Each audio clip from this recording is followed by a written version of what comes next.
वंशीविभूषितकरान्नवनीरदाभात् पीताम्बरादरुणबिम्बफलाधरोष्टात् पूर्णेन्दुसुन्दरमुखारविन्दनेत्रात् कृष्णात् परं किमपि तत्त्वमहं न जाने। संस्कृत शौर्यम इस समूह से संबद्ध सभी विद्वद्गण, सभी संस्कृत प्रेमीजन एवं सभी शास्त्र जिज्ञासुगण तथा संस्कृत शौर्यम इस समूह के संस्थापक एवं प्रबंधकगण, आप सभी को प्रणाम करते हुए और साधुवाद करते हुए आज के इस ज्ञान सत्र का प्रारंभ कर रहे हैं।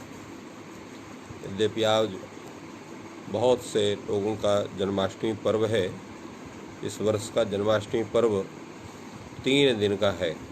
स्मारकों का आज और कल कुछ वैष्णवों का और परसों भी कुछ वैष्णवों का है। इस तरह से, परंतु आज अष्टमी तिथि ना होकर के आज सप्तमी तिथि है, अनंतर अष्टमी है, इसलिए कल अनध्याय है, आज अनध्याय नहीं है। तो आज हम लोग जहाँ तक पहले हुआ था उसके आगे प्रारंभ करते हैं। लुंग लकार चल रहा था और लुंग लकार में प्रथम पुरुष एक वचन अभूत की सिद्धि की गई थी। उसके अनंतर आज हम लोग चलते हैं। द्वित्व की विवक्षा होती है।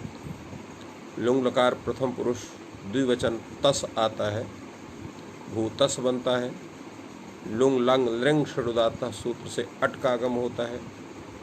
टित होने से आदि में होगा, आ भू तस बनेगा। और यहाँ सूत्र लग जाए तस थस पाम ताम तम तामा। इस सूत्र से तस के स्थान में ताम आदेश हो जाएगा, सार्वधातुक संज्ञा होगी। सार्वधातुक संज्ञा होने के पश्चात कर्तर शब्द से शब्द की प्राप्ति होगी और उस शब्द को बाध करके चिली लुंग सूत्र से चिली का विधान होगा और उस चिली के स्थान में चिले सिच से सिच का विधान होगा। सिच में केवल सा बचेगा और उस सा का, जैसा पिछले अभी आप लोग पढ़ चुके हैं, गातिस्था गुपा भूभ्या सिचा परस्मैपदेशु, इस सूत्र के द्वारा उस सिच के सकार का लुक हो जाएगा तो अभू ताम ऐसा रूप बनेगा। अब जब हम बहुत की विवक्षा में बहुवचन झी प्रत्यय का विधान करते हैं तो भू झी बनता है। अडागम करने से अभू झी बनता है। झी में जो झा है उसको झोंता से अंत आदेश करते हैं तो अभू अंति बनता है। और अंत क्या, ई जो है उसका इतस सूत्र से लोप करेंगे और ता का संयोगांत स्वरूपा से लोप करेंगे, अन ऐसा बचेगा। सार्वधातुक संज्ञा होने से यहाँ पर भी शब्द की प्राप्ति, उसको बांध करके यहाँ पर भी चिली होता है। चिली के स्थान में सिच होता है, उस सिच का गातिस्था सूत्र से लुक हो जाता है तो अभू अन ऐसा ही रहता है। इसी अवस्था में सूत्र लग जाता है भूवो बुंग लिंटो। भू को बुक आगम होता है, लुंग लिट संबंधी अच पर रहती है। क्या है, लुंग संबंधी अच पर है, इसलिए इसको बुक का आगम हो जाएगा। जब बुक का आगम हो जाएगा तो बुक किसको होगा, धातु को होगा। कहाँ होगा, कित होने से अंत में होगा तो आ भू बुक अन ऐसा बनेगा। बुक में उकार और ककार के संग तसलोपा से लोप हो जाएगा। अभूव अन, वर्ण सम्मेलन कर दीजिए तो अभूवन ऐसा रूप बनेगा। अब सिप प्रत्यय ले आएंगे तो अभू सी बनेगा। सिप में पकार की संज्ञा होती है और इतर सूत्र से इकार के केवल साम होगा। सार्वधातुक संज्ञा करेंगे, यहाँ पर भी शब्द वगैरह की प्राप्ति होगी। उसको बांध करके चिली होगा, सिच होगा। सिच का गातिस्था सूत्र से लुक हो जाएगा, अभू स बनेगा। अब यहाँ पर किसी सूत्र की प्राप्ति में सकार को लुप्त विसर्ग हो जाएगा तो अभूहु रूप बनेगा। इसी प्रकार जो है यहाँ द्वित्व की विवक्षा में द्विवचन थस प्रत्यय होगा। थस के स्थान में तस तस थस पाम तम तामा से तम आदेश हो जाएगा तो अभूतम। तम की सार्वधातुक संज्ञा, शब की प्राप्ति, शब को बांध करके चिली, चिली के स्थान में सिच, और सिच के ये जो है अनुबंध लोप होने पर सिच का जो सकार है उसका गातिस्था सूत्र से लुप हो जाएगा, लोप हो जाएगा। तो अभूतम वर्ण सम्मेलन अभूतम। इसी तरह बहुवचन में थ आएगा, अडागम होने से अभूत, था के स्थान में ता आदेश, अभूता, चिली, सिच, लुप, अभूत। अब आया आपका जो है मध्यम पुरुष के अनंतर उत्तम पुरुष आया लुंग लकार, उसमें मिप होगा, अडागम होगा आभू मिप, और मिप के स्थान में गातिस्था सूत्र ओ नारायण तस्थम तम तामा से अम आदेश हो जाएगा मिप के स्थान में, तो आभू अम बनेगा, चिली होगा, सिच होगा, सिच का लुक होगा, और यह भूव बुंग लिटो से यहाँ पर वुक का आगम हो जाएगा, तो अभूव अम। वर्ण सम्मेलन करेंगे तो अभूवम।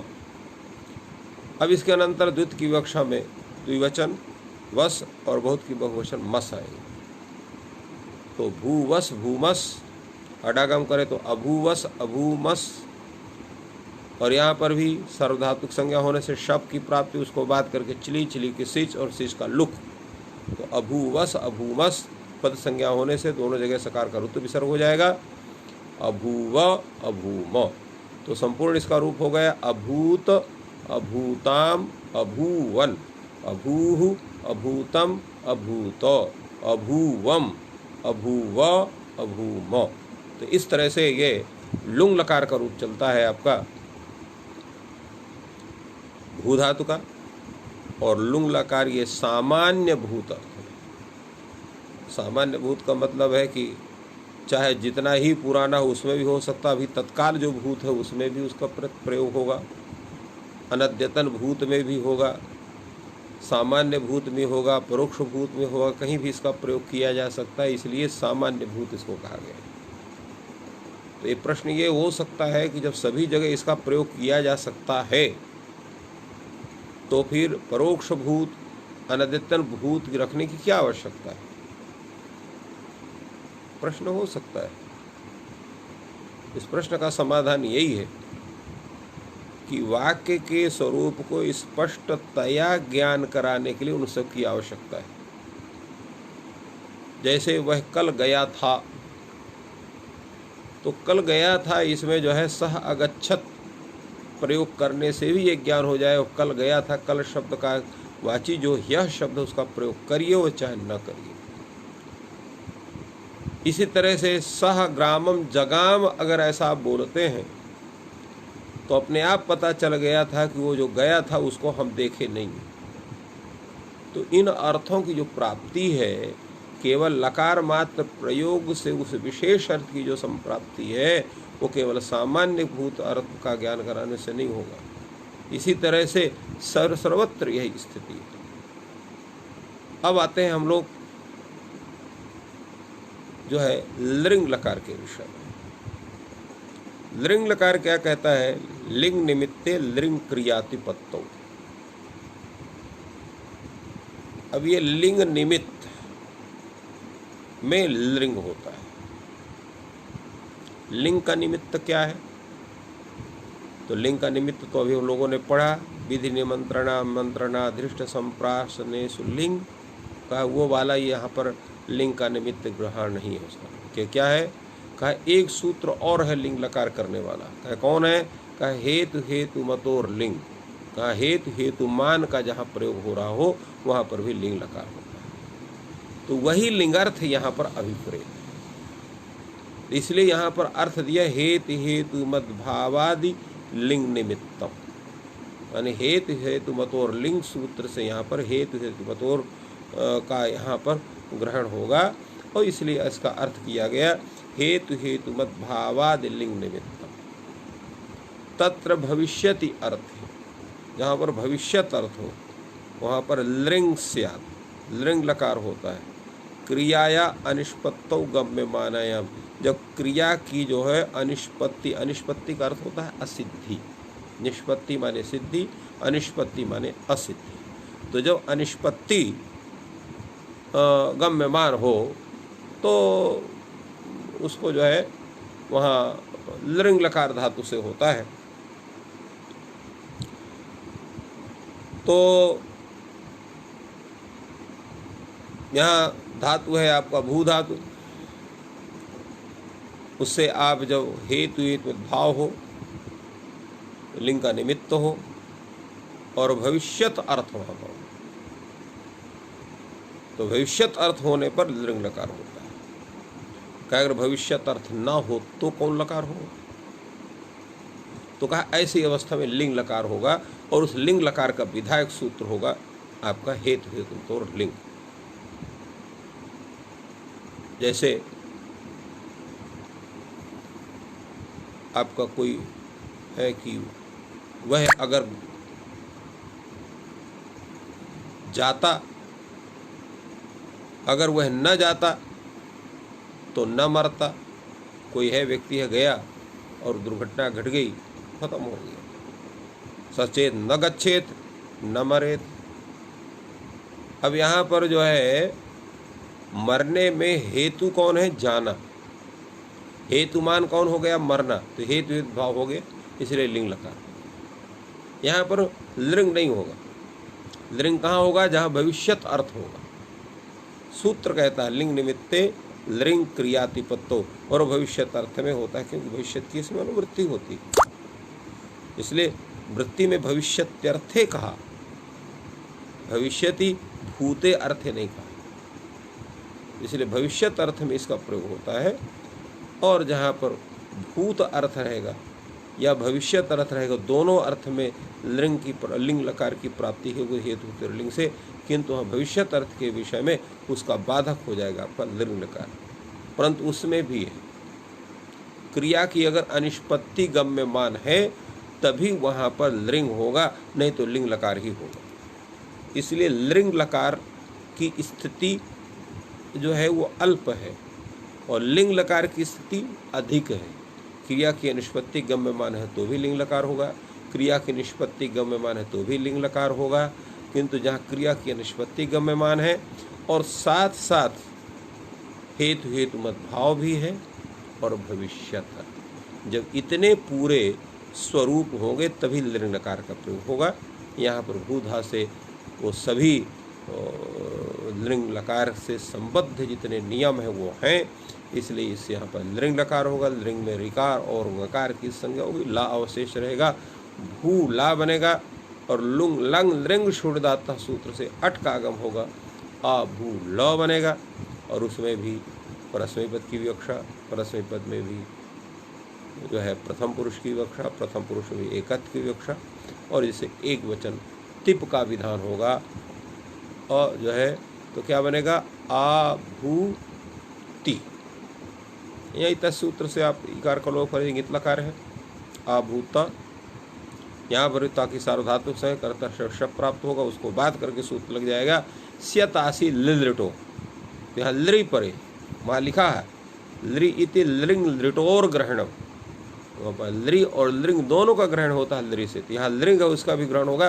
फलतः यहाँ पर धातु से स्य प्रत्यय होगा लिंग के परे रहे, तो क्या बन जाएगा? भूस्यात, अभूस्यात। स्या की अर्धातुक संज्ञा होगी, अर्धातुक संज्ञा होने के कारण अर्धातु का शेड बलादि, बलादि अर्धातु का ईट का आगम होता है। बलादि अर्धातु यहाँ पर कौन है?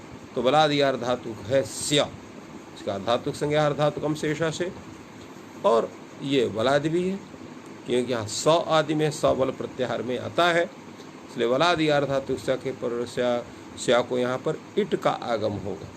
इट क्या है? टित होने से आदि बैठेगा, तो अभू ई स्या त। अब अर्धातुक संज्ञा होने से भू का जो ऊ है उसको सार्वधातुक का अर्धातुक को ऐसे गुण हो जाएगा, अवादेश हो जाएगा, तो अभाव ई स्याता बनेगा। और जो स्या का सा है वो प्रत्यावय सकार है, ईण से पर है, इसलिए उसको मूर्धन्यादेश हो जाएगा। सूत्र है आदेश प्रत्ययो, तो क्या हो जाएगा? भविष्यत, अभविष्यत। और इसी प्रकार तस आएगा, ताम लगेगा तो अभविष्यताम, झी आएगा तो उसके स्थान में अंत्य आदेश हो जाएगा और इकार का लोप हो जाएगा। तार का तकार का जो संयोग अंत से लोपा से हो जाए, अन बचेगा। और यहाँ अभविष्य अन है तो गुण से परूप अभविष्यन, सिप आएगा तो भविष्य, इतना तो सभी में एक ही समान है, एक ही स्वरूप रहेगा। अब केवल तत्त प्रत्यय का जो स्वरूप है वो केवल बदलेगा, तो सिप में अभविष्य सी रहेगा, इकार की संग स, सकार उत्तर से अभविष्य, थस आएगा तम हो जाए अभविष्यतम, थ आएगा ता आदेश हो जाए अभविष्यत, और इसके बाद जब मी पाएगा उसको अम हो जाएगा अभविष्य अम, पूर्वा से रूप अभविष्यम, और वस मस होगा तो अभविष्यवस अभविष्यमस। अब यहाँ अतो दीर्घ हो, यहीं से दीर्घ हो जाएगा, तो अभविष्यावस अभविष्यामस, और सकार का नित्यम गीता सूत्र से लोप हो जाएगा। तो क्या बन जाएगा, आपको बन जाएगा जो है अभविष्याव अभविष्याम, तो पूरा रूप हो गया अभविष्यत अभविष्यताम अभविष्यन, अभविष्यः अभविष्यतम अभविष्यत, अभविष्यम अभविष्याव अभविष्याम। तो इस तरह से ये भूधातु से संबंधित जितने रूप होते हैं वो सब आप लोगों के सामने उपस्थित हुए। सबसे पहले आपने भू धातु में भू सत्ता है, सत्ता का अर्थ होता है आत्मधारणा। आत्मधारणा माने स्व का धारण, स्व की उपस्थिति होना। तो आत्मधारणा ये भू धातु का अर्थ नहीं है, भू धातु का पूरा अर्थ होगा आत्मधारणा अनुकूल व्यापार। व्यापार का मतलब होता है चेष्टा का एक स्वरूप, माने जो आप किसी प्रकार के शरीर में आपकी जो चेष्टाएं होती हैं, और चेष्टा किस होती, उस कार्य विशेष के सिद्धि के लिए। सिद्धि का जो स्वरूप होता है वही फल होता है, और उस फल का जनक जो चेष्टा है उसको व्यापार हम कहते हैं सामान्य भाषा में। वैसे तो सबके बड़े लक्षण हैं, इन पर बड़ा विचार है। एक धात्वर्थ प्रकरण ही है वैयाकरण भूषण सार में, जिस पर पूरा धात्वर्थ के विषय में बड़ा विचार किया गया है, तो उतना पूरा यहाँ बतलाना आवश्यक नहीं है। इतना ही जानना है कि धातु के फल और व्यापार दो अर्थ होते हैं। फल एक विशेष प्रकार का होता है सर्वत्र, जैसे यहाँ भू धातु का सत्ता है, गम धातु का जो उत्तर देश संयोग होता है, इसी प्रकार खाद्य धातु का गल विलाधा संयोग होता है। ऐसे ही सबके अर्थ बदल जाते हैं। तो और व्यापार का स्वरूप का वही होता है कि जो उस फल के सिद्ध करने की जो चेष्टाएं बनती हैं शरीर के द्वारा या शरीर के अवयवों के द्वारा, तो वो चेष्टा ही वो व्यापार का एक स्वरूप है। एक सामान्य भाषा में उसको समझाया जा सकता है इस रूप में। तो यहाँ पर भू धातु से आपने पहले इसकी धातु संज्ञा करते हैं, फिर वर्तमान लट से आप लट लकार करते हैं, तो आपके लट लकार के रूप सिद्ध होते हैं। प्रक्रिया सबकी एक ही है, पहले उनकी धातु संज्ञा होना, धातु संज्ञा जो है और लट लकारों का प्रयोग होना, लकार के बाद तिप्तच्छी सूत्र से, यद्यपि लकार के स्थान में सभी 18 प्राप्त होते हैं, किंतु परस्मयी पद और आत्मनेपद पद में किसी एक का विधान होगा। अभी हम परस्मयी पद का प्रकरण चल रहे हैं। सिद्धांत लघु सिद्धांत कौमुदी एक विशेष बड़ी बहुत अच्छी बात है, और ये है कि इन्होंने परस्मयी पद के जितने प्रयोग हैं, जितने धातु हैं, उनको पहले रख दिया। इसके बाद में आत्मनेपद संबंधी जितने धातु हैं उनको रख दिया गया।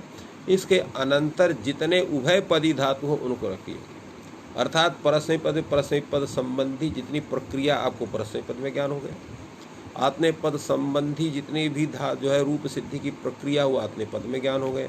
जब दोनों ज्ञान हो गए तो उभय पदी को दे दिया। सिद्धांत कौमुदी में ऐसा नहीं है। कहा सिद्धांत कौमुदी ने ऐसा क्यों नहीं किया, कहा उनकी मजबूरी थी। कहा मजबूरी क्या थी, उनको धातु पाठ को साथ में लेके चलना। तो कहा सिद्धांत कौमुदीकार की क्यों मजबूरी नहीं है, कहा इनको धातु पाठ पूरा तो लेना ही नहीं है, इनको तो कुछ छठी छटाई धातुएं लेनी है लोगों को सामान्य ज्ञान कराने के लिए। इसीलिए लोगों ने अपने ढंग से इन्होंने परस्मयी पद को अलग कर दिया, आत्मनेपद को अलग कर दिया, उभय पद को अलग कर दिया। तो इनके लिए संभव है, परंतु सिद्धांत कौमुदी के लिए संभव नहीं था, क्योंकि प्रत्येक धातु का परिचय कराना आवश्यक है। शास्त्र के किसी अंश का त्याग भी अपराध होता है, इसलिए शास्त्र के पूर्ण अंश का ज्ञान कराना अत्यंत आवश्यक है। अगर आप ऐसा नहीं करते हैं तो शास्त्र के साथ आप विश्वासघात करते हैं। इसलिए शास्त्र को अध्ययन करते समय या शास्त्र को अध्यापन करते समय या शास्त्र को लेखन करते समय या उसका उपदेश करते समय किसी भी अंश का त्याग नहीं होना चाहिए। अगर वो अंश आपको नहीं आता है तो उसके लिए प्रयत्न करना चाहिए, और उसका ज्ञान करना चाहिए, तो शास्त्र का आशीर्वाद प्राप्त होता है। तो इसलिए भट्टोजी दीक्षित ने संपूर्ण धातुओं को लिया और प्रत्येक धातु का, वो चाहे वो परस्मै पद हो, चाहे आत्मे पद हो, और चाहे वो उभय पद हो, उनका ज्ञान कराते हैं। और साथ में धातु पाठ से संबंधित कुछ बहुत सी और सी बातें हैं जिनका ज्ञान उसमें कराया जाता है, वो सब लघु सिद्धांत कौमुदी में संभव नहीं है, क्योंकि ये एक परिचयात्मक ग्रंथ है। और परिचयात्मक होने के साथ साथ भी ये वो परिचयात्मक में भी बहुत चीज़ों का ज्ञान करा देता है, इसलिए इसमें इस तरह का स्वरूप बनाया गया है। तो यहाँ जैसे हमने कहा, पहले लकार का विधान होता है, फिर अष्टादश प्राप्त होते हैं, उसमें परस्मै पद की संज्ञा अलग की होती है, आत्मे पद संज्ञा अलग की होती है। वस्तु सबके पहले परस्मै पद संज्ञा ही प्राप्त होती है ला परस्मै पदम से, किंतु वहाँ तंग आत्मने पदम सूत्र करके तंग प्रत्याहार में आगत जो है तिवादियों का, उनका जो उनको अलग करता है, और तंग जिनको कहते हैं उनको, और शानज कानज को, शेष जितने को उसमें परस्मै पद संज्ञा, फिर आत्मे पद का विधान, परस्मै पद के विधान की व्यवस्था, इसके बाद जो है प्रथम पुरुष और जो है मध्यम पुरुष उत्तम पुरुष संज्ञा, फिर एक वचन बहुवचन संज्ञा, फिर वहाँ पर प्रथम पुरुष का विधान, मध्यम पुरुष का, उत्तम पुरुष का विधान, एक वचन द्विवचन बहुवचन का विधान, ये संपूर्ण प्रक्रिया आई। आप लोगों ने 10 लकारों का ज्ञान किया, 10 में 9 ही आपके पक्ष में आए, एक आपसे भाग गया।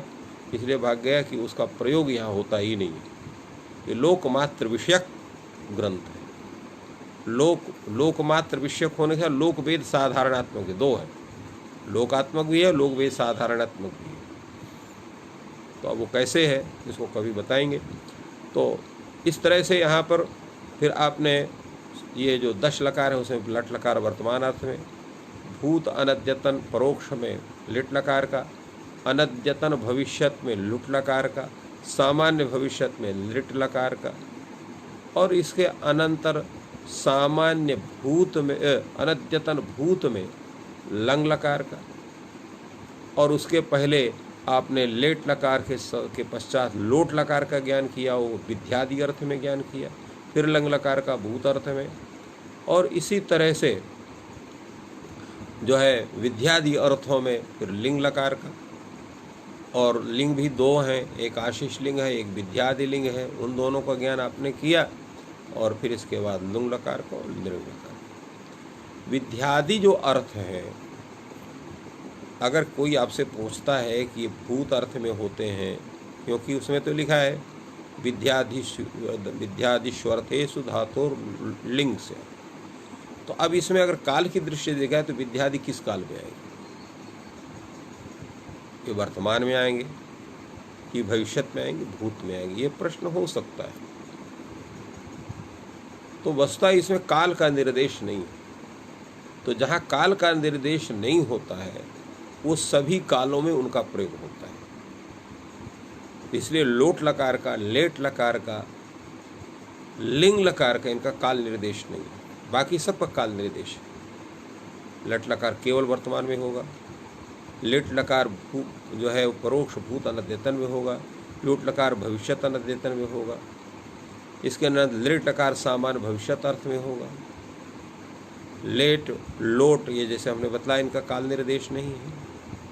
लंग लकार का जो है विद्या, उसका जो है भूत है अनद्यतन भूत अर्थ में है। लिंग लकार विद्यादि अर्थ में, इसमें काल का निर्देश नहीं है। लुंग लकार सामान्य भूत निर्दिष्ट है, और भविष्य जो है लिंग लकार ये हेतु है द्वाद क्रिया की अनिष्पत्ति में भविष्यत अर्थ में इसका प्रयोग है। तो केवल ये 3 लकार ऐसे हैं जिसमें काल का निर्देश नहीं है, तीनों एक ही अर्थ में है, लेट लकार, लोट लकार और लिंग लकार, जिसकी हम चर्चा हमने किया। तो ये एक सामान्य विश्लेषण है ये पूरे लकारों का और साथ साथ में उनके अर्थ विषय का। अब ये लिंग लकार की प्रयोग की स्थिति कहाँ बनती, कैसे इसका प्रयोग किया जाता है, इसके में यहाँ बताते हैं। सुवृष्टिश्चेत अभविष्यत तदा सुभिक्षम अभविष्यत। यदि अच्छी वर्षा होगी तो इस वर्ष अच्छी पैदावारी अनाज वगैरह की होगी, क्योंकि जब अन्न पैदा होता है तभी सुभिक्ष होता है, नहीं दुर्भिक्ष हो जाता है। क्योंकि बिना अन्न के जीवन संभव नहीं। कलौ अन्नगत प्राणाः, कलयुग में तो विशेष रूप से अन्नगत ही प्राण होते, अन्न नहीं मिलेगा तो जीवन नहीं बनेगा। तो सुभिक्षता तभी होगी जब जल वर्षा होगी। तो इसलिए यहाँ पर कहा सुवृष्टिश्चेत अभविष्यत तदा सुभिक्षा अभविष्यत, यदि से अच्छी वर्षा होगी तो अच्छी जो है पैदावारी अन्न की होगी। तो ये सुभिक्षा का मतलब है यहाँ पर भविष्यत के विषय में क्रिया की निष्पत्ति, अर्थात अभी वर्षा होगी कि नहीं होगी ये तो अभी निश्चित नहीं है। इसलिए क्या है, अनिश्चितता गम्यमान है। तो अनिश्चितता गम्यमान होने के कारण यहाँ पर लिंग लकार का ही प्रयोग होता है। इसलिए अनिष्पत्ति, अनिष्पत्ति अर्थात उसकी सिद्धि अभी गम्य जो है, अनिष्पत्ति गम्यमान है, असिद्धि गम्यमान है। नहीं है कि वहाँ ये वो स्थिति है ऐसा। तो ऐसे स्थल में इसका प्रयोग होता है। अब हम लोग चलते हैं आगे। दूसरा धातु है, देखिए धातुओं के भी बहुत स्वरूप है। अभी आपने उकारांत धातु ग्रहण किए, ये अजंत धातु है। अगला धातु आ रहा है, ये हलंत धातु है। अत सातत्य गमने, सातत्य गमन का अर्थ होता है निरंतर गमनशीलता, एक सेकंड भी कहीं न रुके, उसी में अतति का प्रयोग होता है। तो निरंतर गमन करते हैं अतति। तो ये अत सातत्य गमन है। अत में आ है और ता है, ता में भी एक आ है। वो आ कैसा है, वो उदात्त है। इसलिए अत धातु क्या है, उदात्तेत। या अत में जो त है उदात्त है। कैसे उदात्त है, अगर कोई पूछ, ये जो है इसकी उदात्तता के विषय में कैसे ज्ञान करेंगे, इसका ज्ञान करने का कोई दूसरा उपाय नहीं। पाणिनि ने इसको उदात्तेत ही इसका पाठ किया है, और उसका उदात्तेत पाठ की स्थिति तभी बनेगी जब अत में जो त का अ है उसको उदात्त माना जाए। इसलिए ये उदात्तेत। तो उदात्तेत होने से इसकी जो है ये क्या होगा, ये परस्मैपद ही माना जाए। क्यों, अनुदात्तेत होता, स्वरितेत होता तो आत्मपद माना जाता है, इसलिए परस्मैपद माना जाता है। भू धातु में ऐसा नहीं होगा, वो भी क्या है, न तो उदात्तेत है न स्वरितेत है, कुछ नहीं है। तात्पर्य क्या हुआ कि वहाँ पर बतलाया गया है शेषात कर्तरि परस्मै पदम आत्ने पद निमित्त हीना धातो कर्तरि परस्मै पदम से, आत्ने पद के निमित्त से हीन। तात्पर्य क्या हुआ कि आत्मने पद के निमित्त जिसमें विद्यमान नहीं है, चाहे वो धातु कोई भी हो, चाहे वो उदात्तेत हो, चाहे उदात्तेत ना हो, चाहे कोई भी इत संज्ञा उसमें हो चाहे ना हो, परंतु शर्त खाली इतने हैं कि उदात्तेत, अनुदात्तेत, स्वरितेत, ङित, इत ना हो, तो वहाँ पर परस्मैपद का स्वरूप बनेगा, परस्मैपद का नियमन होगा। इसलिए भू धातु में ये कुछ भी नहीं है। किंतु अथ धातु क्या है, ये उदात्तेत। उदात्तेत होने के कारण ये अनुदात्तेत, स्वरितेत, ईत, ङित ना होने से इससे परस्मैपद का नियमन होता है। परस्मैपद में भी जो है जैसे परस्मैपद होता है। अब यहाँ पर भी वर्तमान लट से आप लट लकार करेंगे, आकार टकार की संज्ञा करेंगे, अत ला बनेगा। यहाँ पर भी जो है आपका लौ के स्थान में पूरे 18 प्राप्त होंगे, उनको बाध करके परस्मैपद के प्राप्त होंगे। परस्मैपद में भी प्रथम पुरुष, और प्रथम पुरुष में भी एकत्व एक वचन ती, अत ती बनेगा। अत में जैसे हमने बतलाया कि अत का जो ता का आ है उसकी संज्ञा होगी हलंत्यम सूत्र से, और नारायण उपदेश जन्नासिक इस सूत्र से। क्या मान करके, तो उदात अनुनासिक अच मान करके उसकी संज्ञा होगी, तो अत ती बनेगा। ती की सार्वधातुक संज्ञा, तिंशी सार्वधातुकम से करतर शकार पकार की संज्ञा अत आति। ता मिल जाएगा अशब वाले आ में, तो बन जाएगा अतति। तो इस तरह से एक वचन में अतति, द्विवचन में अततः, और बहुवचन में अतंति, वहाँ पर जी को अंत, अत अंति शप हो जाएगा, अत अंति, और अतुगुण से प्ररूप करेंगे अतंति। सिप में अतसी, और थस में अतथः, था में अतथ।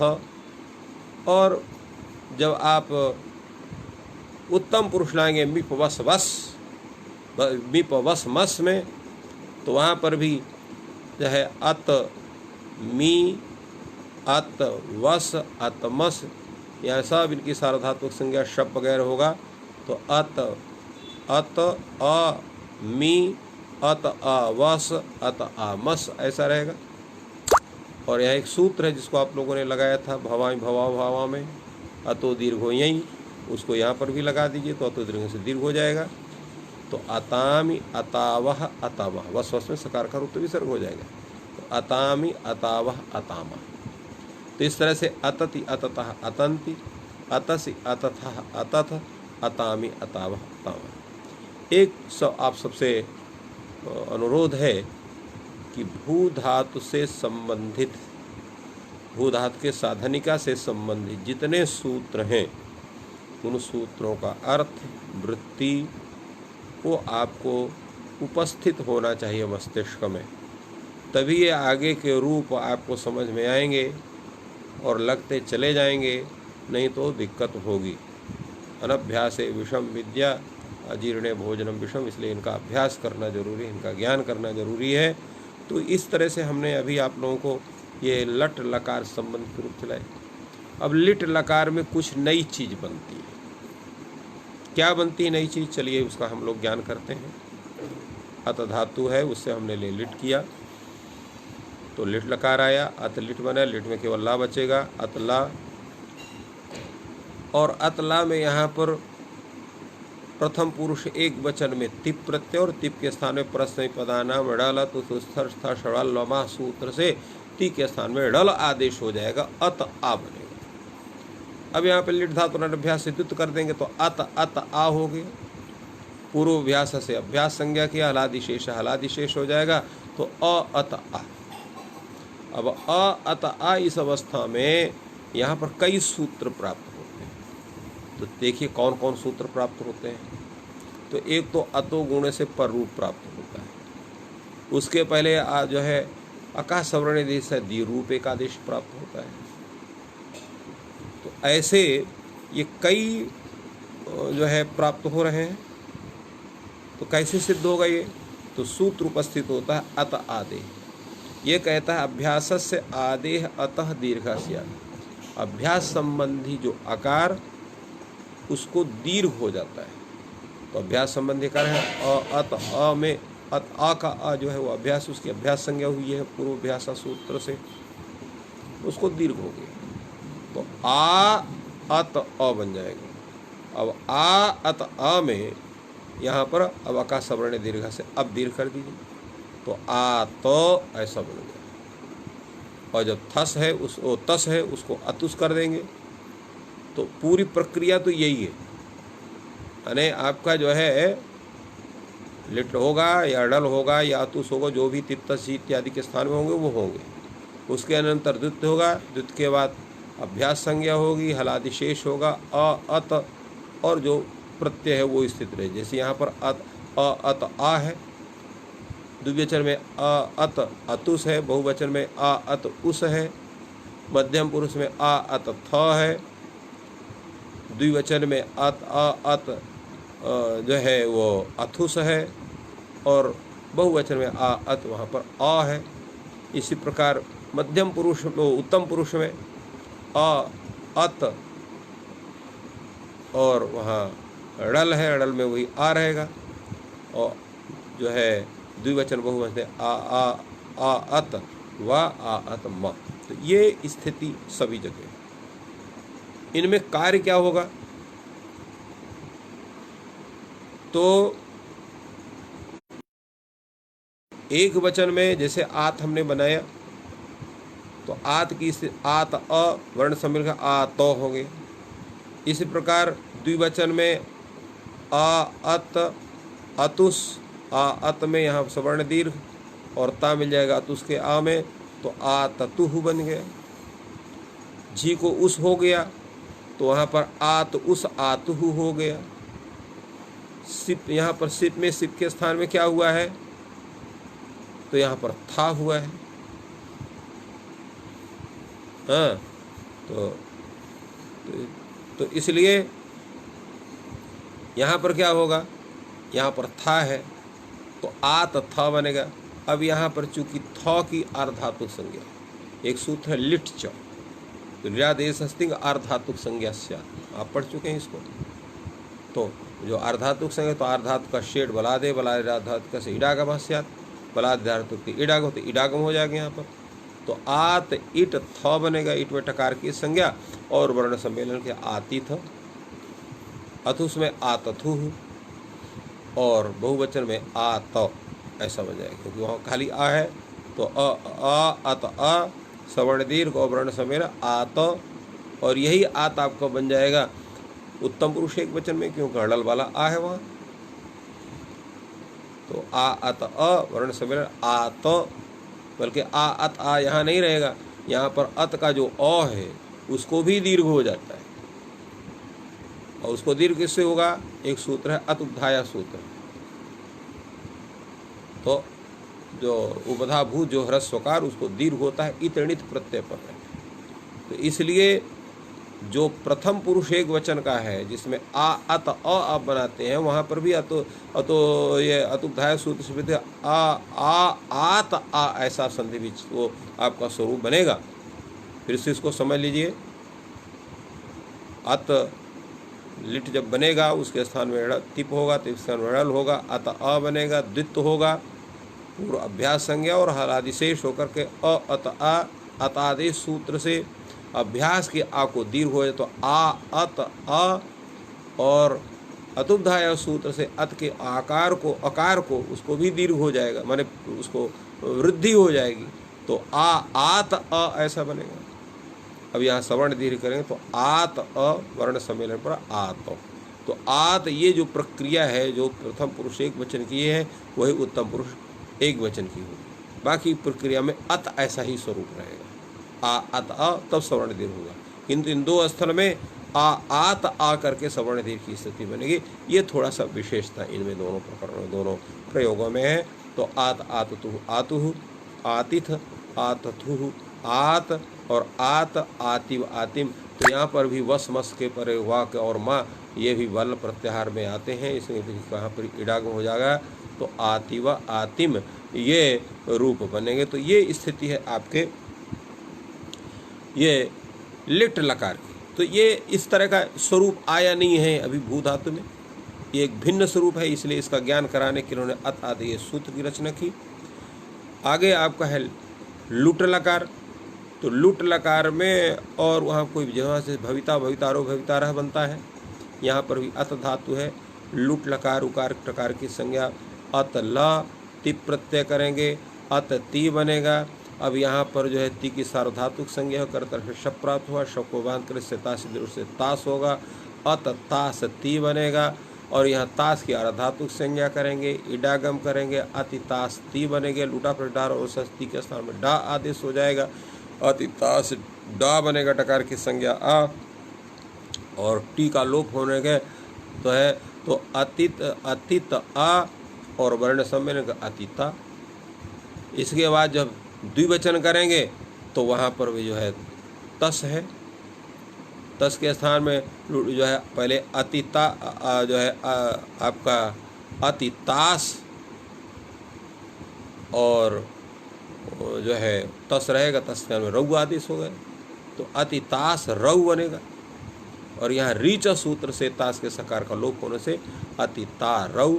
इसी प्रकार अतितारह, सिप में अतितास सी रहेगा और तासस्ति और लोपा सूत्र से यहाँ पर सकार का लोप हो जाएगा तो अतितासी अति। बाकी कोई सूत्र नहीं लोप करने वाले, इसलिए सा सब जगह दिखा रहे, अतितास्था अतितास्थ अतितास्मी अतितास्वः अतितास्मा। तो इस तरह से ये सामान्य स्वरूप है, इसमें कोई भी विशेष विचार नहीं है। और इसी तरह से लृट लकार में भी अत धातु है, लृट लकार तिप प्रत्यय अतति, यहाँ पर भी सार्वधातुक संज्ञा के बाद शब्द की प्राप्ति, जिसको बात करे से ताश लुट से स्या प्रत्यय होगा, उसकी अर्धातुक संज्ञा होगी, ईडागम होगा। अत ई स्या ती बनेगा, ई से पर स्या का सकार होने से आदेश प्रत्यय से शत हो जाएगा, तो अतिष्यति अतिष्यता अतिष्यन्ति अतिष्यसि अतिष्यता अतिष्यथ अतिष्यामि अतिष्यावा अतिष्यामा, ये रूप आपका भविष्यति भविष्यता के ही तरह चलेगा। इसके अनंतर आपका है लोट लकार, तो अतति आप बना लिया, एरू से ऊ कर दिया, तो अततु, और जब तू इस तात संग तातंग करेंगे तो अततात बन जाएगा, तो अततु अततात। और बाकी जगह में तस है तो वहाँ ताम आदेश, थस है तो वहाँ थ आदेश, और जो है आपका थस थस थ मिपाम ताम तम। अब थस के स्थान में तम आदेश, और थ के स्थान में त आदेश, और बिप के स्थान में अम आदेश, ये सब होता है। तो यहाँ तो मिप के स्थान में नहीं होगा, उसका दूसरा सूत्र है यहाँ, परंतु ये तस थस और ता, इसके स्थान में क्रमशः ताम तम त आदेश होंगे, जिस कारण जो है आपका अतताम अतंतु और अत अततात, चूँकि ही के स्थान भी तो इस तातुंग सूत्र से तातुंग होता है, तो दो रूप बनेंगे सामान्य अर्थ में अत, और भविष्यत ओ नारायण आशीष अर्थ में अततात, और अततम अतत, और अतानी अताव अताम बेरनी से यहाँ पर नी आदेश, जैसे भवानी भवा भाव होता है तो नी आदेश हो जाएगा, तो अतानी बन जाएगा। वस वस में सकार का नित्यम गीता से लोप होने से भवानी भवा अतामी अतानी अताव अतामी रूप बनेगा। तो ये हो गया आपका लेट ओ नारायण लोट लकार का ये स्वरूप हो गया। लोट लकार के बाद फिर आपका आता है लंग लकार, तो अत धातु से आपने लंग लकार गया, अत लंग बने लकार लंगकार, और जो है आकार की संज्ञा लोग अत ला बनेगा। लुंग लंग रंग शुद्धदाता सूत्र से 8 अट का आगम प्राप्त होगा, उसको बात करके सूत्र लग जाएगा 8 जादी नाम। ये सूत्र कहता है अजादे रंगस्य 8 लुंग लंग लृंग अजादि जो धातु अंग संग, अंग संज्ञा इसकी कैसे होगी? अंग संज्ञा इसकी होगी लुंग लंग लृंग को मान करके। यह प्रत्यय लंग इति प्रत्यय लृंग इति प्रत्यय लुंग इति प्रत्यय यस्मात् क्रियते अत इत्यस्मात् क्रियते तदादि शब्द स्वरूपम अत लंग अत लुंग अत लृंग तस्मिन् प्रत्यय परे तदादि शब्द स्वरूपम अंग संज्ञम से। अंग संज्ञा इसकी कैसे होगी? तदादि शब्द स्वरूप है, तदादि तो बनेगा नहीं, तस्पृश प्रत्यय तो व्यविदेशवत भाव से यहाँ पर खाली अत जो है वो तदादि माना जाएगा, और तदादि मान करके उसकी यहाँ पर अंग संज्ञा होगी, इसलिए अत अंग है। और अंग होने से इसको क्या होगा? 8 का आगम होगा। तो 8 क्या है? ये टित है, टित होने से अत धातु के आदि में आत बैठेगा, तो 8 अत ला ऐसा बनेगा। 8 में टकार की संज्ञा करेंगे आ अत ला। एक सूत्र है आटश्च आटोच परे वृद्धि एकादेश से। 8 से अगर अच परे हो तो वहाँ वृद्धि रूप एकादेश होता है। तो 8 यहाँ पर 8 का आ है, अच पर रहते अत धातु का आ है, तो वृद्धि रूप एकादेश होगा। तो दोनों के स्थान वृद्धि क्या होगा? दीर्घ आवृत्ति हो जाएगी, तो आ तो बन जाएगी। इस प्रकार आ तो ला। अब ला के स्थान में तिप प्रत्यय करें, उसके सार्वधातुक संज्ञा करेंगे, शप प्रत्यय करेंगे, शप में शकार प्रकार की संज्ञा करेगा, आत और ती बनेगा, और ती का जो ई है उसका इतस सूत्र से उसका लोप करेंगे तो बन जाएगा आतत। और उसी तरह से तस थस थ मिप के स्थान में क्रमशः ताम तम त और अम आदेश होते हैं, इसलिए आत आततुह आतुह, यहाँ पर आतुह बनेगा।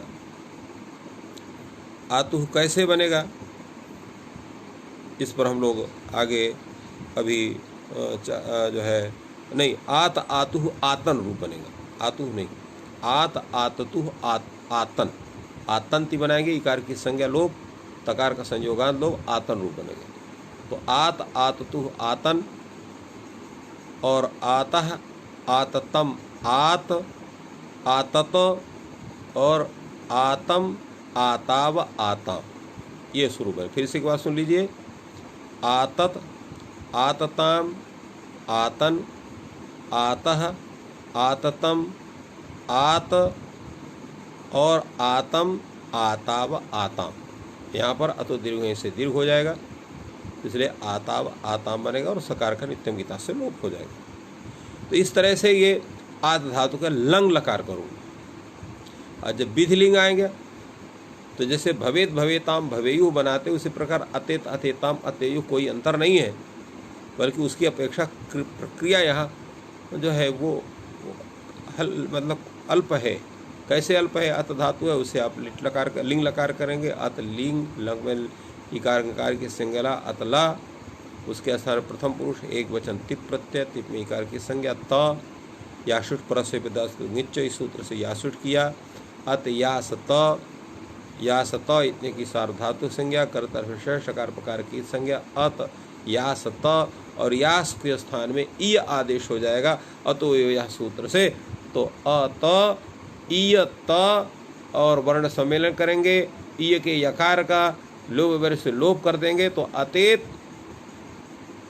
और अतेताम बन जाएगा, अतेयुः बन जाएगा, झेरजुस से जुस हो जाएगा, लिंगो झेरजुस्यात्, तो अतेयुः जैसे भवेयुः बनता है, इसी प्रकार अते है, अतेतम अतेत और अतेयम अतेव अतेम, जैसे भवेयम भवेय भवेव। तो इस तरह से इनका स्वरूप यहाँ बनता है अत धातु का भी। और इसके अनंतर अब हम आते हैं लुंग लकार में। लुंग लकार की थोड़ी वैलक्षण्य है इसमें, वहाँ तो कुछ नहीं होता है, सिंचाया सिंच का आप गाते सा गुपा भूव्या सिंचा पर से आप लुक कर देते हो। तो सिंच के विधान करने का जो स्वरूप बनता है, जो उसमें रूप में परिवर्तन होते हैं, वो इसमें कुछ भी नहीं होता है भू धातु में, किंतु यह अत धातु में पूरा का पूरा उसका उपयोग किया जाता है। कैसे करते हैं आइए चलते हैं, उस पर विचार करते हैं। तो अत धातु है, आपने उसे लुंग लकार किया, अत लुंग बन गया, उकार और अकार की संज्ञा आपने किया अतला, और लुंग लंग लिंग छुटदास्ता से प्राप्त अट को बाध करके आठ जाति नाम सूत्र से अंग संज्ञा करने के पश्चात हम आठ का आगम करते हैं, आठ सूत्र से वृद्धि करते हैं अनुबंध लोप करने के बाद, तो आत ल बनता है। उसमें भी प्रथम पुरुष के एक विवक्षा में एक वचन ति प्रत्यय हुआ, आतती बनेगा, इकार की संज्ञा हुई आतत, आतता इसमें त की सार्वधातुक संज्ञा, कर्तृ शब्द की प्राप्ति, शब्द को बाध करके चिली लुंग से चिली का विधान और चिली के स्थान में चिले से सिच का विधान हो गया, बन गया आपका आत स त, ये स्थिति बनी। आत स त में जो स है सिच का सकार है, उसकी सार्वधातु आर्धातुक संज्ञा उसकी होती है आर्धातुकम शेष से। तो जब आर्धातुक संज्ञा हो तो आर्धातुक का शेष बरात से ईडागम हो जाएगा, तो आत ई स त बनेगा। अब ये त है, ये क्या है? एक अलमात्र प्रत्यय, इसलिए इसकी अप्रयुक्त एकाल प्रत्यय सूत्र से अप्रयुक्त संज्ञा होगी। जब अप्रयुक्त संज्ञा हो गई उसकी, तो सूत्र यहाँ ऊपर उपस्थित हो जाएगा, अस्त सिचो प्रत्यय विद्यमाना सिचो अस्तेश्च परस्य अप्रयुक्तस्य हल इडागमस्य। विद्यमान जो सिच उससे पर और अस से पर, कौन? अप्रयुक्त हल, उसको ईट का आगम होता है। तो विद्यमानात् सिचः अस्तेश्च परस, विद्यमान, ऐसा विद्यमान सिच ये विशेषण क्यों दिया गया? क्योंकि सिच का लुक बहुत जगह होता है। एक तो अभी आप पढ़ चुके हैं, गातिस्था गुपा भूप्या सूत्र है, सिच का लुक कर देता है। इसी तरह से और भी कई सूत्र मिलेंगे अभी आपको आगे आगे देखिए। तो वो तो इसलिए सिच को वहाँ लुक नहीं होना चाहिए, उसको विद्यमान होना चाहिए। इसे विद्यमाना सिचे इसलिए लिखा, विद्यमाना सिचः और अस्तेश्च परस, और अस धातु से पर, कौन? अप्रयुक्त हल। अप्रयुक्त हल संज्ञा किसकी होती है? एक अल प्रत्यय की। किस सूत्र से होती है? अप्रयुक्त एकाल प्रत्यय सूत्र से। एकाल प्रत्यय अप्रयुक्त संज्ञा स्यात्। एक अल वाला जो प्रत्यय उसकी अप्रयुक्त संज्ञा होती है, यहाँ तक की अप्रयुक्त संज्ञा होती है। इस सूत्र से ईट का आगम हुआ है, तो स्वरूप क्या बनेगा? अत ई स ई तो, ये इतना स्वरूप बनेगा। अब ये ऐसी अवस्था में सूत्र आपको उपस्थित होगा इट ईट। ये कहता है ईटा परस्य श्लोपः स्यात् दीटि परे। ईट से पर जो सकार उसका लोप होता है, ईट परे रहते। अब देखिए यहाँ जो स्वरूप बना हुआ है, अत धन ई धन स धन ई धनता। अत धातु का पूरा स्वरूप है। आत बल्कि अत नहीं, आत, क्योंकि आठ जाति नाम से आठ का आगम कर चुके हैं, आठ से वृद्धि कर चुके हैं, तो आत है। तो आत ये धातु का स्वरूप हो गया। अर्धातु का शेड बला से जो ईडागम हुआ वो ईड हो गया। इसके बाद जो सिच है वो सा हो गया। इसके बाद जो अस्तित्व प्रत्यय से जो ईट किए वो ईट हो गया। इसके अनंतर त प्रत्यय हो गया। तो यहाँ जो सूत्र है आपका इट इट, ये कहता है इट असा इटा परस्य श्लोपः स्यात् दीटि परे। इट से पर जो सकार उसका लोप होता है, ईट परे रहे। तो यहाँ इट है, इडागम वाला इट ई है, और ईट परे है जो अस्तित्व से जो प्रत्यय सूत्र से ईट किए हैं। तो उन दोनों के बीच मध्यस्थ जो ये सकार है, सिच वाला सकार, इसका लोप हो जाएगा। जब लोप हो जाएगा तो क्या बन जाएगा? तो आत ई ईता बनेगा। तो आत ई ईता बनेगा। तो ऐसी अवस्था में क्या होना चाहिए? क्या ऐसी अवस्था में तो आकाश आवरण दीर्घ से दीर्घ होना चाहिए। तो दीर्घ कहते आप दीर्घ आप नहीं कर सकते। क्यों नहीं कर सकते? क्या दीर्घ जो है आकाश सवर्ण दीर्घ, ये 6वें अध्याय का है, और इट ईट से जो सिच के सकार का लोप हो रहा है वो 8वें अध्याय के दूसरे पाद का है। इसलिए सपाद सप्ताध्याय प्रतिपाद्य सिद्धाः, यह पूर्वत्रा सिद्धम सूत्र लग जाएगा। दीर्घा शास्त्र उस, और त्रिपादी शास्त्र कौन है? इट ईट शास्त्र, वो असिद्ध हो जाएगा। जब असिद्ध हो जाएगा तो बीच में सकार दिखाई पड़ेगा, अक से सवर्ण अच की परता मिलेगी नहीं, अका सवर्ण दीर्घा से दीर्घ नहीं होगा, आतीत प्रयोग नहीं बनेगा, बल्कि आत ई त ऐसा ही प्रयोग बनेगा। तो ऐसी अवस्था में यहाँ वार्तिककार उपस्थित हो तो कहते हैं सिज लोप एकादेशे सिद्धो वाच्य, अर्थात एकादेशे कर्तव्य सिज लोपः सिद्धा। जब एकादेशी कर्तव्यता हो तो सिज का लोप सिद्ध हो पाते हैं। एकादेश कौन है? एकादेश है दीर्घ रूप एकादेश, आकाशवर्ण दीर्घायु सूत्र के द्वारा। तो उसकी कर्तव्यता में जो इट सूत्र से सिज का सकार का लोप हुआ है वो असिद्ध नहीं होगा।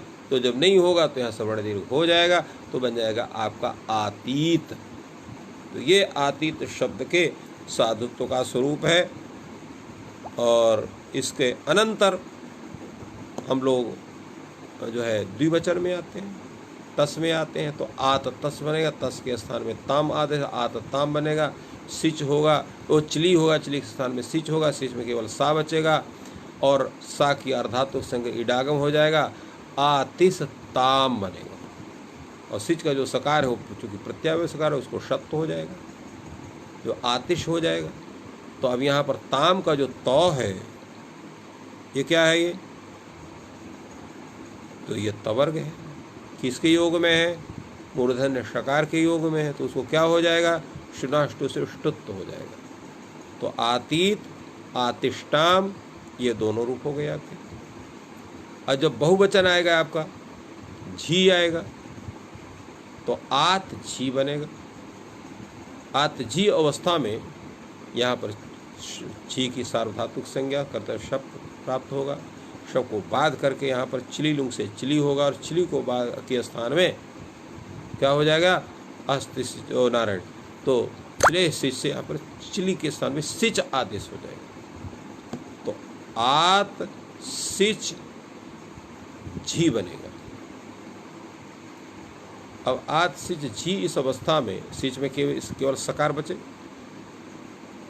तो झी का यहाँ पर झोंता से अंत आदेश प्राप्त होगा। उसको बात करके सूत्र लग जाएगा सिजभ्यस्त विधि भ्यस्त। ये कहता है सिचः अभ्यस्ताद विदेश च परस्य गीत संबंधिना झेर जुस्या। तो इस सिच के साथ यहाँ पर भी विद्यमान आपको विशेषण लेना पड़ेगा। तो विद्यमानात् सिचः अभ्यस्तात् विदेश च परस्य गीत संबंधिना झेर जुस्यात्। ये 3 अंश हैं। सिचः विद्यमानात् सिचः परस्य गीत संबंधिनो झेर जुस्यात्, अभ्यस्तात् परस्य गीत संबंधिनो झेर जुस्यात्, विदेश च परस्य गीत संबंधिनो झेर जुस्यात्। अर्थात विद्यमान सिच से पर जो गीत संबंधी थी उसको जुस आदेश होता है, अभ्यस्त से पर गीत संबंधिनी जो झी उसको जुस आदेश होता है, और विद धातु से पर गीत संबंधिनी जो झी उसके स्थान में जुस आदेश होता है। इसलिए गीत संबंधिनी कहा। अभ्यस्त कहाँ मिलेगा? तो अभ्यस्त मिलेगा जहाँ द्वित्वकार होता है। कहाँ होता है? जुहोत्यादिगण में विशेष होता है, नेत्र भी होता है। जुहोत्यादिगण में तो सर्वत्र है। जहाँ जहाँ पर भी आपको शप होगा, शप का श्लू होगा, श्लू से द्वित्व होगा, वहाँ सर्वत्र आपको अभ्यस्त मिलेगा सार्वधातुक स्थल में। और विद धातु स्वतंत्र है, वो सर्वत्र आपको मिलेगा। तो इस आधार पर ये तीनों का स्वरूप हुआ। और सिच जो है वो केवल लुंग लकार के विषय में मिलेगा। तो विद्यमाना सिचा अभ्यस्तात् विदेश परस्य गीत संबंधिना झेर जुस्यात्, यहाँ जुस शब्द आदेश हो जाएगा झी के स्थान में। तो आत स जुस बनेगा। जिसमें जकार की संज्ञा तसलोपा से लोप, आत सा उस बनेगा। अब चूंकि यहाँ पर सा की अर्धातुक संज्ञा, अर्धातुक से इडागम हो जाएगा, तो आत ई स उस बनेगा। सकार को आदेश प्रत्ययो से शत हो जाए तो आतिश उस वर्ण सम्मेलन आतिशुस सकार का रुत्व से आतिशु। तो इस तरह से ये इसका स्वरूप बना। और इसके पश्चात आपका जो है ये शब्द है सिप प्रत्यय, यहाँ पर भी है। अब इनकी भी चूँकि पूरा इनका विधान करना है तो समय हो चुका है, इसलिए आज यहीं पर हम लोग विश्राम करते हैं आतिशु तक। और मध्यम पुरुष जो अत धातु का है उस पर हम लोग कल चर्चा करेंगे। कल का मतलब कल तो अवकाश रहेगा अष्टमी का, परसों हम लोग इस पर पूरा विचार करेंगे और कैसे रूप इसका सिद्ध होता है, आगे कैसी व्यवस्था होती है, तो इनका पूरा का पूरा विचार हम करेंगे। इन्हीं शब्दों के साथ आप सबको धन्यवाद ज्ञापित करते हुए, और जो आज जन्माष्टमी का व्रत है उनको भगवान श्री कृष्ण के जन्माष्टमी का उन्हें जो है वर्धापन देते हुए आज के इस ज्ञान सत्र की यही पूर्णता प्रदान करते हैं। जयतु संस्कृतम, जयतु भारत।